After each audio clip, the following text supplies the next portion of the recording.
So yung pangatlo natin lumipat tayo. Kahapon nga mga boss 'no, eh, nai-vlog natin na si Pastor Kibs, mga kababayan, eh, lumabas yung warrant of arrest 'no, galing sa korte ng Davao, ayan po 'no. At ang kaso niya dito, eh, tungkol po dun sa sexual na pang-aabuso mga kababayan. At nasabi ko din dito mga bossing na posible nga na siya ay magpiyansa. So tatlo na po yung nandun sa pangangalaga ng NBI na mga kasamahan niya 'no. At pagkatapos na magpiyansa yung tatlo na yon, alam ko 80 milyon eh. Pagkatapos na magpiyansa nung tatlo na yon, laya na ulit habang dinidinig yung kaso nila. So yung kay Pastor Kibs is hindi malaman kung nasaan siya. Sabi ng Davao Police, "Hindi namin alam kung nasaan si Pastor Kibuloy." Oo. So yung kay Pastor Kibs, may piyansa din po yun, diyaan sa kaso niya, na isinampa sa Davao, mga kababayan. Kung di ako nagkakamali 280K, 280,000 yung dapat niyang bayaran sa piyansa para sa pansamantalang kalayaan. Ang tanong, 'to, hindi kaya hindi kaya lumabas na din yung isinampang kaso doon sa Pasig, 'no?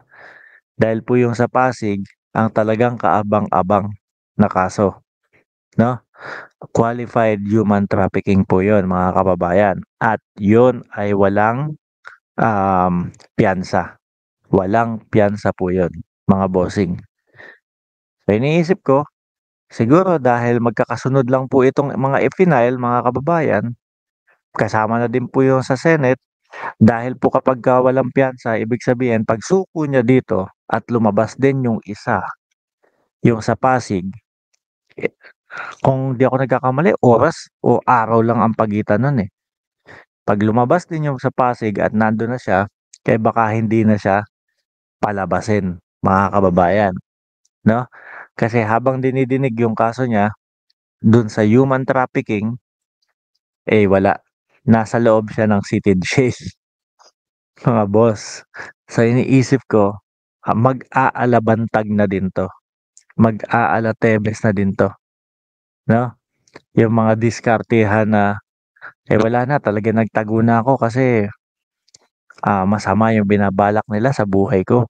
Ganun na yung magiging ano niyan mga kababayan. Biruin mo, son of God, mga boss, 'di ba? Pinipilit niya, son of God ako, son of God ako. Pero ano, nagtatago, hindi harapin, hindi hindi sagutin yung mga reklamo sa kanya, mga kababayan.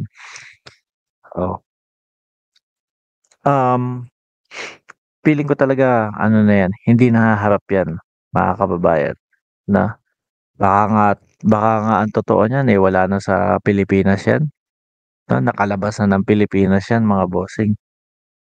Yung pakita nila na ano, na kasama yung mga investigador na mga vloggers. Siguro yun yung last day niya na. Tapos pagkatapos nun, pagkatapos i-shoot, eh, siguro umalis na ng bansa yan. Hindi naman po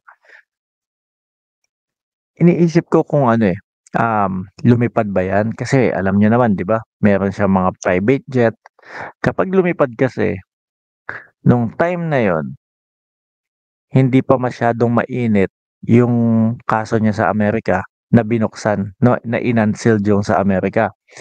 So, puwede pang lumipad ng hindi pa, um, hindi pa coordinated with Interpol 'no. So, kung coordinated naman or alam na ng Interpol o alam na ng mga kapulisan sa iba't ibang bansa, eh, malamang sa alamang nag-backdoor 'yan, mga kababayan. Pero hindi ko tinatapos itong vlog na 'to 'no, na sinasabi nating nagtago na. na dahil may mga ilang araw pa naman po baka biglang sumulpot, mga kababayan. Pero ramdam ko lang, wala na, hindi na kita yung labas. Ramdam ko lang po, mga kababayan, na hindi na 'to lalabas, hindi na 'to sisipot, mga kababayan. Ay naku, ano na nangyari basta magkakabarkada sila 'no, basta barkada ni Maharlika, eh, wala, sablay. Kagaya na lang po nung si ano, si General Pulboron. Oh, ang ganda-ganda, ang ayos-ayos ng buhay dati. Simple, kinagagalakan, kinagugustuhan ng taong bayan. Tapos biglang siguro naghangad ng mas madaming views. Ayun, gumaya kay Maharlika. Ay ano po ang kinahinatnan? Kaso din po, mga bossing. Maharlika, Harimau, Glenda. Sinong Glenda? Mga kampo na sinungaling. Lahat na sila may kaso. Kaso ang masaklap nito, ano, ipapakalat nila sa Pilipinas na ginigipit sila ng gobyerno.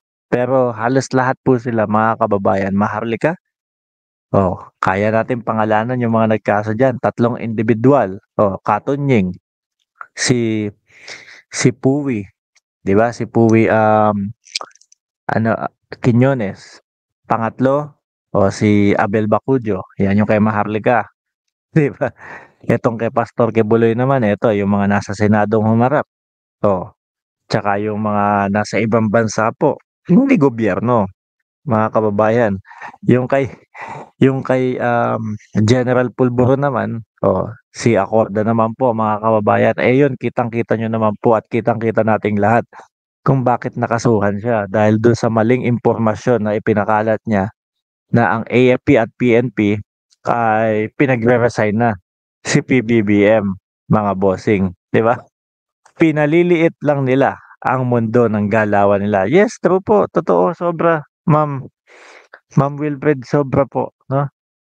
Yung sobrang galit, sobrang emosyon nila, hindi na nila nare-realize na na lumalagpas na pala sila sa boundary nila at posibleng makasuhan na, mga kababayan. Saklap ano? Tas sisigawan nila, "Para kami sa katotohanan, para kami sa bansang Pilipinas." Pero wag ka, sinisiraan nila ang Pilipinas, 'no? Ay Diyos ko po, ayan medyo ano na, medyo maaraw na, kanina madilim-dilim pa, mga bossing, eh, 'no? Mamayang siguro mga 1.5 oras, eh, palipad na din po tayo papunta ng Estados Unidos, mga kababayan, ayan.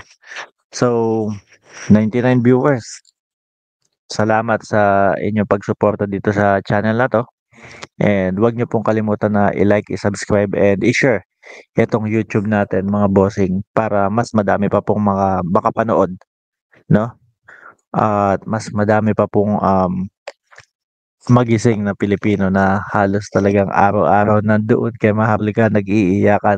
Diyos ko, ano na po ang nangyayari sa Pilipinas? Hindi nila alam yung mga pinapakalat dun, eh, ano, um, puro kalokohan lang at talagang mapanira lang po, mga kababayan. So, muli po ako'y magpapaalam na. Maraming salamat and God bless po sa ating lahat. Ingat po tayong lahat, mga boss, chief, amo, sir.